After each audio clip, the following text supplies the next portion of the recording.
नमस्कार, मैं हूं रेणु कुमारी। आप देख रहे हैं Public Asia News channel. Badaun के इस्लामा नगर में कस्बे में सोमवार को धमाका इतना तेज था कि आसपास के घरों में और प्रतिष्ठानों में घर मौजूद लोगों की चीख निकल गई। डर के मारे बाहर आ गए। वहां नजारा भयावह था। पड़ोसी अख्तर का तो मंजिला मकान पूरी तरह से मलबे के ढेर में तब्दील हो चुका था। अपने पिता असगर के लाइसेंस की आड़ में अख्तर ने घर में ही दुकान खोल ली थी। वह यहाँ न सिर्फ पटाखे बेचता था बल्कि बनाने के लिए भी भारी मात्रा में बारूद भी रखता था। उसी की यह लापरवाही भारी पड़ गई है। बदायूं के इस्लामा नगर के मोहल्ले में आतिशबाजी की दुकान चलाने वाले अख्तर ने लोगों को गुमराह करने के लिए जीएसटी पंजीकरण का बोर्ड भी लगाया था। यही कारण है कि अफसरों की नजर भी इस अवैध दुकान पर नहीं गई। यहाँ अवैध धंधा पूरे 5 साल से चल रहा था। अग्निशमन अधिकारी यह तो मानते हैं कि 1 साल से उनके पिता का लाइसेंस रिन्यू नहीं हुआ था, लेकिन अख्तर की दुकान कैसे चल रही थी, इस सवाल का जवाब किसी के पास नहीं है। फिलहाल धमाके के बाद कई स्तर से इसकी जांच हो रही है। आपको बता दें, ऐसा पहली बार नहीं हुआ है, बल्कि 10 साल पहले भी अख्तर के घर में यह धमाका हो चुका था। उससे घर में आग लग गई थी, काफी सामान जल गया था, लेकिन तब परिवार के लोग बाल बाल बच गए थे।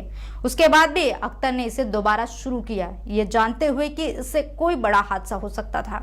लोगों की माने तो जान भी जा सकती थी, जिससे उसके खुद के परिवार भी शामिल हो सकते थे। बता दें, अख्तर अली 2 भाई हैं। उनके पिता असगर और भाई रिजवान कस्बे के दूसरे मोहल्ले हाथा में रहते हैं। करीब 10 साल पहले उनके हाथा मोहल्ला स्थित घर में धमाका हुआ था। इस हादसे के बाद अख्तर मुहाली मोहल्ले में मकान बनाकर रहने लगे। उन्होंने यहाँ आतिशबाजी की पूरी दुकान खोल ली थी। वह वैवाहिक कार्यक्रम में आतिशबाजी का ठेका भी लेते हैं। बता दें, विस्फोट के बारे में जब अख्तर से पूछा गया तो आतिशबाज अख्तर ने बारूद में विस्फोट होने को सिरे से खारिज कर दिया। कहा कि घर में 3 सिलेंडर रखे थे, जिसकी वजह से यह हादसा हुआ है। उन्होंने यह भी दावा किया कि उनकी दुकान पर शादी ब्याह के लिए आतिशबाजी नहीं बल्कि सजावटी फूलों के डेकोरेशन के ऑर्डर बुक किए जाते थे। आतिशबाजी का निर्माण और भंडारण नहीं होता था। जब आसपास के लोगों ने आतिशबाजी बनाने की बात कहने के बारे में जानकारी दी तो बोला, जो लोग उसकी तरक्की से जलते हैं वो कुछ भी कह सकते हैं।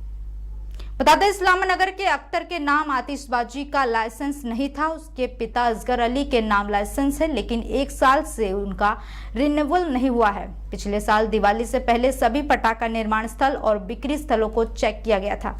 उसी दौरान उनके लाइसेंस पर आपत्ति लगा दी गई थी, क्योंकि ये अवैध रूप से पटाखे बनाए जा रहे थे और बेचे जा रहे थे।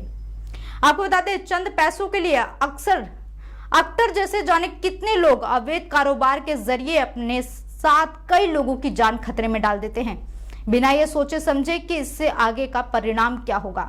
इस विस्फोट में उसका भी परिवार आ सकता था, लेकिन अख्तर ने उसकी बिल्कुल भी परवाह नहीं की, मानो जैसे अख्तर के लिए लोगों की जान मायने ही न रखती हो। और उससे भी गंभीर बात यह है कि उसके आसपास के लोगों ने यह बात तब पुलिस के सामने रखी जब अख्तर का गलत कदम एक विस्फोट में तब्दील हो गया था। अगर लोगों ने इसके खिलाफ पहले ही आवाज उठाई होती तो आज यह हादसा या विस्फोट ना होता। आपका इस पर क्या विचार है, हमें कमेंट बॉक्स में जरूर बताएं। साथ ही ऐसी तमाम जानकारी के लिए देखते रहें पब्लिक एशिया न्यूज चैनल। नमस्कार।